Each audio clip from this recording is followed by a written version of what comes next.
എന്തേ പറഞ്ഞു വന്നത്? ഞാൻ പറഞ്ഞു വന്നത് അവൻ അവിടെ തന്നെ നിന്നു. നന്നാകാൻ അവന് തൗഫീഖില്ല. ഇസ്ലാമിന്റെ ബദ്ധവൈരിയായി അവൻ ജീവിച്ചു മരിക്കുകയും ചെയ്തു.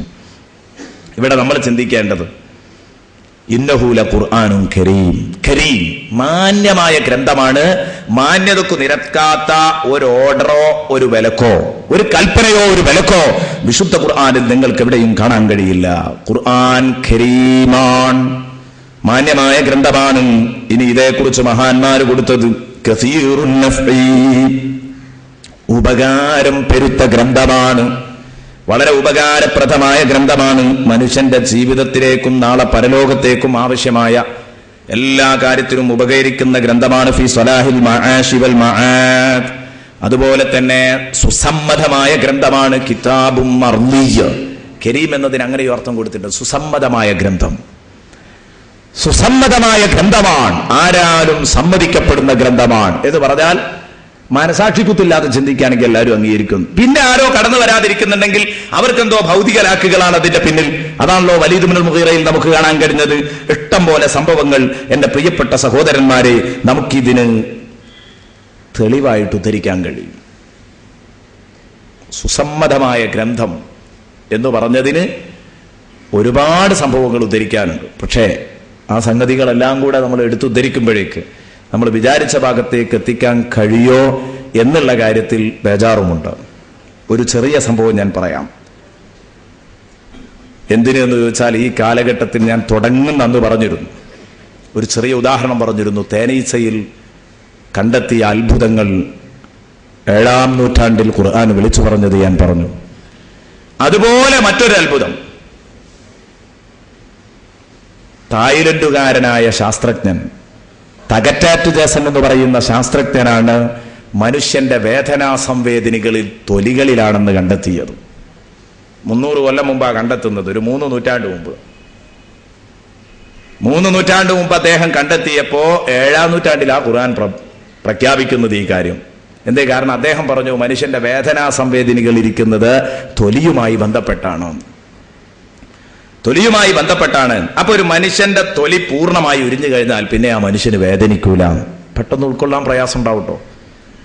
തൊലി പൂർണ്ണമായിട്ട് നീക്കിക്കഴിഞ്ഞാൽ തൊലിയുടെ താഴ്ഭാഗത്തുള്ള ആ ഭാഗങ്ങളും കൂടെ കൂട്ടിയിട്ട് ഒരല്പം ഇറച്ചിയിലേക്ക്, ആഴത്തിൽ മാംസത്തിലേക്ക് മുറിവേറ്റ് കഴിഞ്ഞാൽ പിന്നെ വേദനിക്കൂല.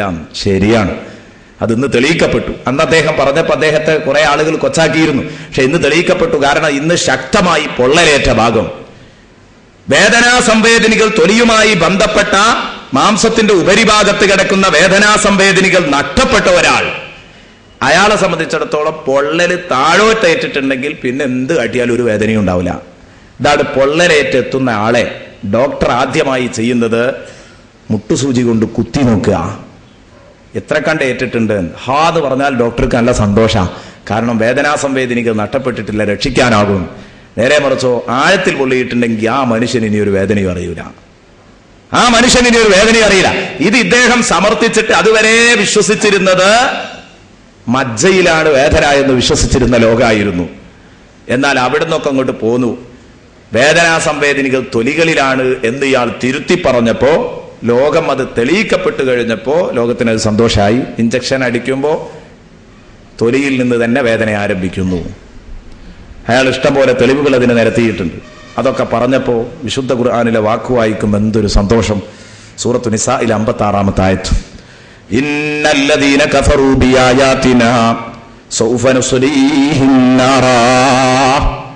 തീർച്ചയായിട്ടും നിഷേധികളെ ശേഷം നാം നരകത്തിൽ കടത്തും. അവരെ നരകത്തിൽ കടത്തി കഴിഞ്ഞതിന്റെ ശേഷം ആ നരകത്തിലിട്ട് കരിക്കും. കുല്ലമാ നദിജത് ജുലൂദുഹും, അവരുടെ തൊലികൾ കരിഞ്ഞു പോകുമ്പോഴൊക്കെയും, അവരുടെ തൊലി അങ്ങ് കരിഞ്ഞു പോകുമ്പോഴേക്ക് ബദ്ദൽനാഹും ജുലൂദൻ ഗൈറഹാ, വേറെ പുതുപുത്തൻ തൊലികൾ അവർക്ക് നമ്മൾ ഇങ്ങനെ കൊടുത്തുകൊണ്ടിരിക്കും. തൊലി കരിയുമ്പോഴേക്ക് പുതുപുത്തൻ തൊലികൾ നൽകും. എന്തിനാ ഇത്? തൊലി കരിയുമ്പോഴേക്ക് എന്തിനാ വീണ്ടും പുതിയ തൊലി നൽകുന്നത്? ലിയദൂഖുല്ലദാബ്, അപ്പോഴേ വേദനയുടെ ടേസ്റ്റ് അറിയൂ. കണ്ടോ, തൊലി നഷ്ടപ്പെട്ടു പോയാൽ വേദന അറിയില്ല. അതുകൊണ്ടാണ് പുതിയ തൊലികൾ ഇങ്ങനെ നൽകുന്നത്. ലിയദൂഖുല്ലദാബ്, വേദനയുടെ രുചി അറിയട്ടെ എന്ന് കരുതിയിട്ടാണ് പുതിയ പുതിയ തൊലികൾ നൽകുന്നത്. നോക്ക് നിങ്ങൾ, ഖുർആൻ ഇങ്ങനെ അങ്ങ് പറയുമ്പം പച്ചയായി പ്രഖ്യാപിക്കുമ്പം ഇതെന്നു പറഞ്ഞു മുഹമ്മദ് റസൂലുള്ളാഹി തങ്ങൾ എന്ന് പറഞ്ഞു. ഇത് പറയുമ്പോൾ നമ്മൾ ചോദിച്ചേക്കാം, പിന്നെ എന്തേ നമുക്കിത് കണ്ടെത്താൻ കഴിയാതിരുന്നത്? അതങ്ങനെയാണ്. നമ്മൾ ഇതേക്കുറിച്ച് ഗവേഷണം നടത്താത്തത് കൊണ്ടും കണ്ടെത്താത്തത് കൊണ്ടുമാണ്. തകറ്റേറ്റ ജേസനോട് നമ്മൾ കടപ്പെട്ടു നിൽക്കുന്നു. വിശുദ്ധ ഖുർആനിലെ ഈ ആശയം അയാൾ കണ്ടെത്തുകയാണ്. അയാൾ കണ്ടെത്തുന്നത് ഗവേഷണങ്ങളിലൂടെയാണ്, പരീക്ഷണങ്ങളിലൂടെയാണ്. അല്ലാഹു തആല പറഞ്ഞു, സനുരീഹിം ആയാതിനാ ഫിൽ ആഫാഖ്. എല്ലാം ഒറ്റയടിക്ക് തുറക്കില്ല.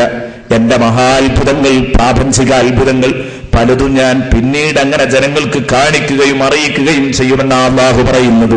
അതുകൊണ്ട് പിന്നീട് അങ്ങനെ കണ്ടുകൊണ്ടിരിക്കുന്നു, അറിഞ്ഞുകൊണ്ടിരിക്കുന്നു.